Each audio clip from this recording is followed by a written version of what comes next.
besarnya pahala bakti dengan kedua orang tua. Baik mereka masih hidup atau mereka sudah meninggal. Baik mereka sehat atau mereka sakit. Baik mereka itu normal atau mereka itu gila. Tetap semua pahalanya besar. Ya. Mereka masih kuatkah? Mereka sudah sakitkah? Mereka sehat atau sakit? Mereka kaya atau miskin? Mereka sadar atau tidak sadar? Ya. Gila atau normal? Tetap saja bakti dengan orang tua pahalanya besar. Kenapa saya ucapkan ini? Karena ada orang, begitu orang tuanya sudah tua, ikut-ikutan seperti orang non-muslim, masukkan ke panti jompo. Nggak diurus sama dia. Karena nggak mau pusing. Enggak ini. Kita boleh panggilin suster di rumah, panggilin perawat, laki-laki kalau ayah kita, perempuan kalau ibu kita biayai, tapi kita juga perhatian. Kita juga perhatian. Sama dengan ibu-ibu yang punya anak-anak lagi di sekolahin, bukan berarti kita lepas ke sekolah semua, kita juga butuh didik mereka. Jangan gurunya semua yang panen pahala. Kita juga gitu. Pulang sebentar, nak belajar apa tadi nak? Ini. Kita tambahin, oh iya, nanti kamu begini ya. Tadi saya diajarin sholat ibu. Nah, sholat itu begini. Kita tambah. Apa sesuatu yang kita punya andil di situ? Supaya kita punya sesuatu gitu kan. Jangan dilepaskan begitu saja. Tapi yang jelas orang tua ini wajib kita bakti. Mereka masih hidup atau mati. Sakit atau sehat. Ya, normal atau gila. Gitu. Nggak ada urusannya. Bakti, apapun. Dibuatin minuman, penuhi kebutuhannya, hibur hatinya. Ya. Dan kita hindari semua yang berbau membuat mereka marah. Mereka murka. Hanya mereka ucapin kata-kata yang tidak baik. Maka ini besar sekali pahalanya.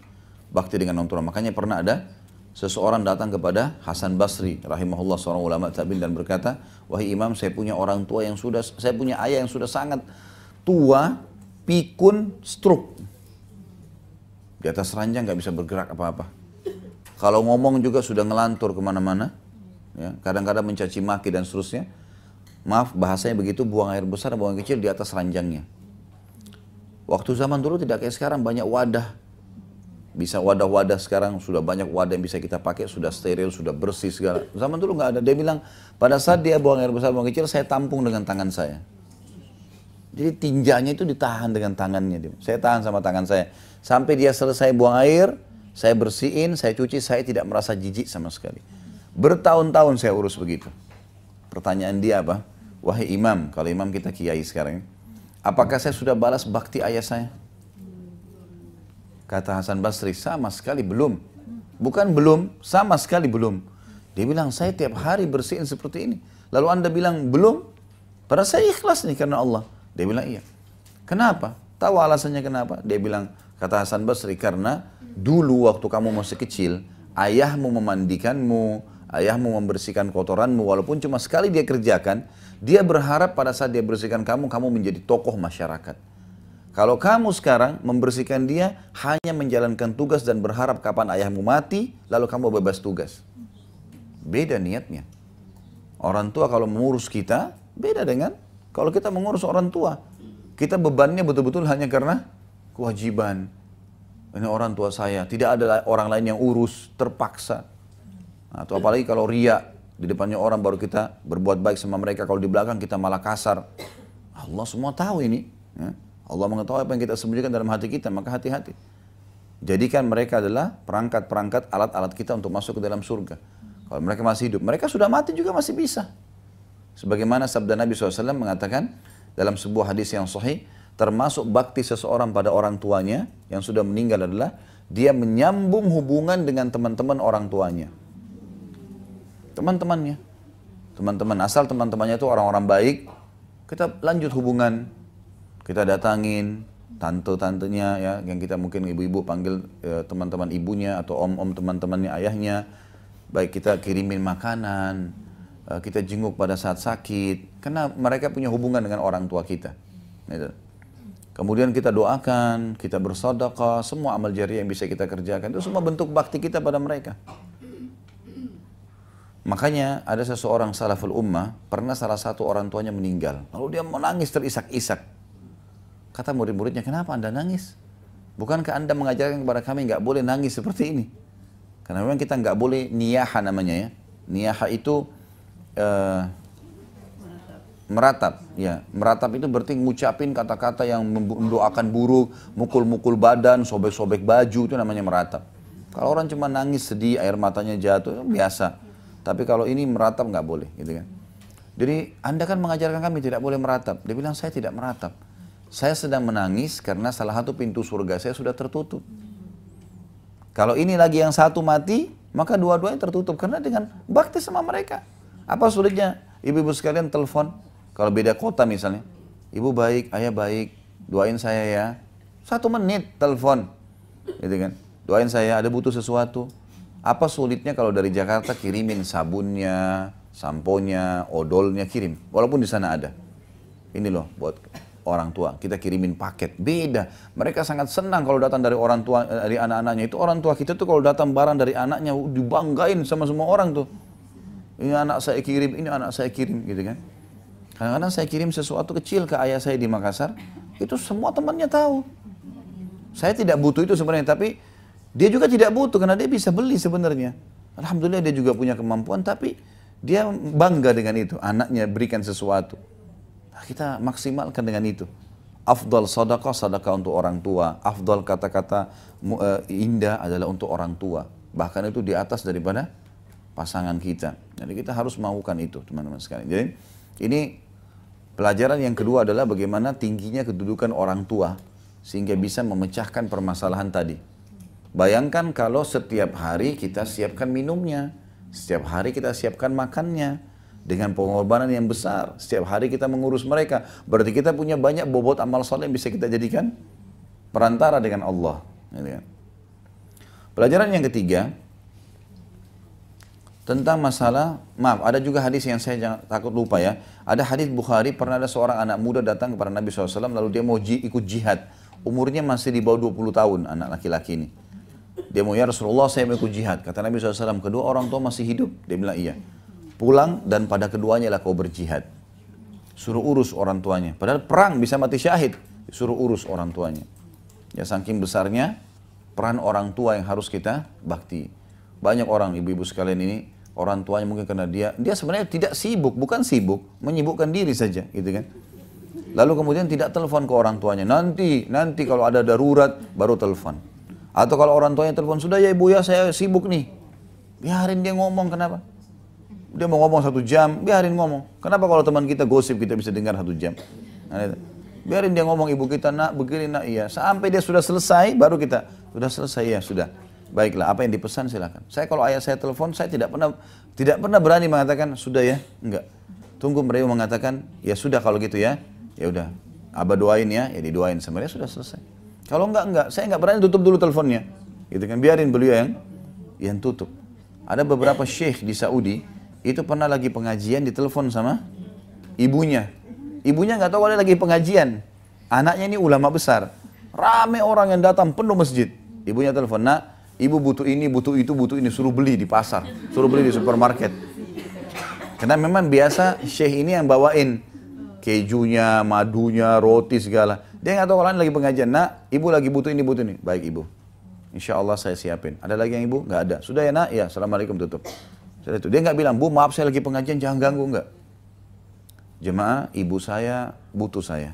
Pengajian kita tutup. Assalamualaikum. Pergi. Supermarket beliin ibunya. Lihat bagaimana mereka gitu kan. Ada seorang syekh di Jeddah begitu. Dia lagi isi pengajian ini, ayahnya telepon. Nak, sudah assalamualaikum. Ayah pengen undang teman-temannya ayah nih makan. Butuh 5 ekor kambing. Baik ayah, ada yang lain? Enggak ada. Pokoknya itu butuh secepatnya ya. Baik, ditutup sama dia. Lagi pengajian nih. Maaf jemaah, ayah saya butuh kambing. Saya harus beliin kambing ya. Dia tutup pengajian, assalamualaikum. Apa yang dia buat? Kalau kita mungkin. Saya pun sempat terpikir sebelumnya. Kalau ayah saya telepon, ya udah saya transfer uang gitu kan. Misal, karena dia mau ajak teman-temannya makan. Ayahnya nggak suruh perbuatan dia yang dia lakukan ya. Ini nanti akan dia buat satu perbuatan yang luar biasa. Cuma bilang saya butuh kambing. Mungkin kalau kita simple. Sekarang kan ada bank bisa transfer. Baik ayah saya transfer, ya ayah beli sendiri ya, pilih aja, bisa kita bilang gitu kan. Enggak, orang ini enggak. Dia berhenti pengajian, dia sewa mobil pick up, dia beli kambing di Jeddah, dia bawa ke Qasim. Mungkin 1000 kilometer. Bawa dia setir sendiri. Sampai depan ayahnya. Kasih salaman, ayah ini pesanan kambingnya. Saya mau balik. Begitu mereka bakti sama orang tuanya, bayang. Kita kadang-kadang titip sama pembantu, kasih ibu saya ya, kasih ayah saya. Datang, bawa ke dia, suapin, mau saya suapin, kasih, kebanggaan. Itu semua ada pahalanya. Besar sekali. Dan banyak contoh-contoh berhubungan dengan masalah ini. Jadi jangan sia-siakan, apalagi kalau masih hidup, luar biasa itu. Jaga itu. Ya. Itu luar biasa itu. Saya usahakan, kalau saya pribadi, saya berbagi ibu sekalian, saya usahakan semampu saya setiap hari harus telepon. Nah ibu saya sudah meninggal, ada ayah saya, alhamdulillah masih, saya selalu telepon. Dan kalau saya telepon itu kayak gembira sekali beliau. Selalu tutup, ayah, abah teleponin saya panggil abah telepon, abah doain saya. Iya, insya Allah mudah urusanmu nanti begini nanti. Semua setiap tutup telepon pasti mudah urusan saya. Kenapa nggak lakukan itu? Luar biasa Allah siapkan orang ini untuk kita gitu. Fasilitas, kenapa nggak dipakai?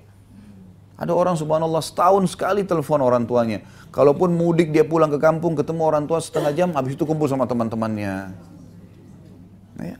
Istri saya kalau pamit pulang ketemu orang tuanya saya ingatkan, jangan ketemu teman-teman kamu ya. Kalau mereka mau datang ke rumah silakan, kesempatan bakti sama orang tua. Buatin tehnya, cuciin bajunya, buat apalah ya. Kesempatan di sana, jangan sampai itu, karena pulang sini nanti tugas ada lagi di rumah.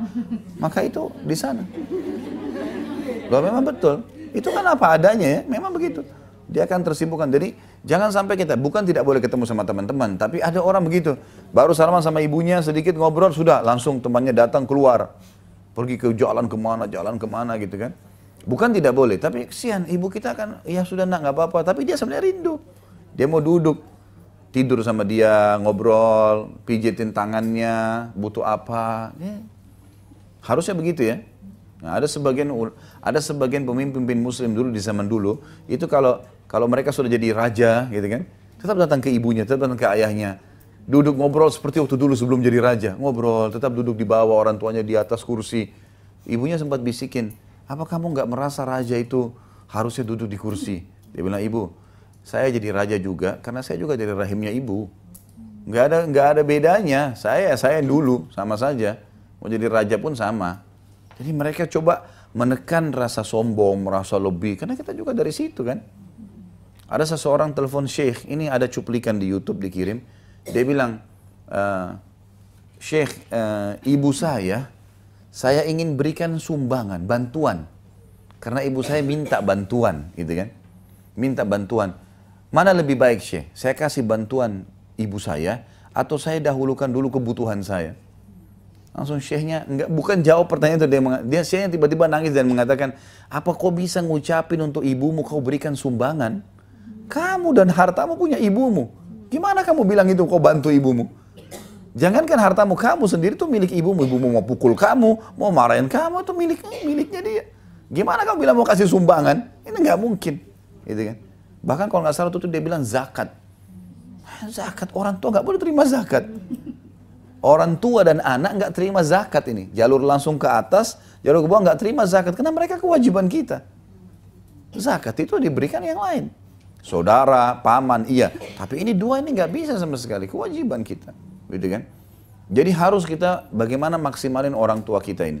Sudah meninggal pun kita bisa bakti dengan cara sedekahin Al-Quran, ya, doain, sebut-sebut kebaikannya. Ini semua adalah pintu-pintu yang baik.